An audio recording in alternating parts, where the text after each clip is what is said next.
No president should fear public scrutiny of his program, for from that scrutiny comes understanding, and from that understanding comes support or opposition, and both are necessary.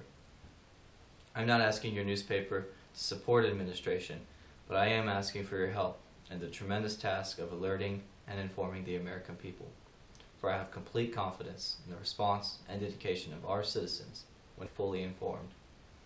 I not only could not stifle controversy amongst your readers, I welcome it. This administration intends to be candid about its errors. For as a wise man once said, an error does not become a mistake until you refuse to correct it. We intend to assume full responsibility for our errors, and we expect you to point them out when we have missed them. Without debate, without criticism, no administration or country can succeed, and no republic can survive. The Indian lawmaker Solon decreed it a crime for any citizen to shrink from controversy. And that is why our press is protected by the First Amendment, the only business in America specifically protected by the Constitution.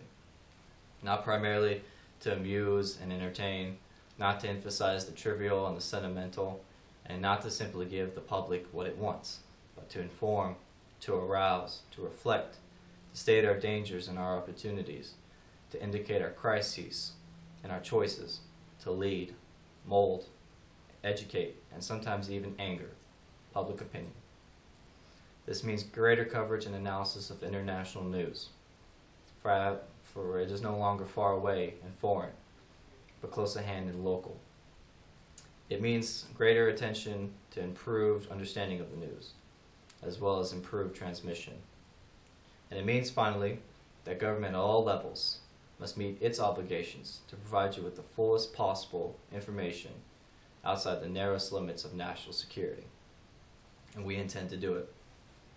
It was in the early 17th century that Francis Bacon remarked on three recent inventions already transforming the world: the compass, gunpowder, and the printing press. Now the links of our nations, first forged by the compass, has made us all citizens of the world. The hopes and threats of one have become the hopes and threats of us all. And in that one world's effort to live together, the evolution of gunpowder to its ultimate limit has shown mankind the dangers and the consequences of failure. And so it is to the printing press, to the recorder of man's deeds, to the keeper of his conscience, and the courier of his news, that we look for strength and assistance, confident that with your help, man will be what he was born to be, free and independent.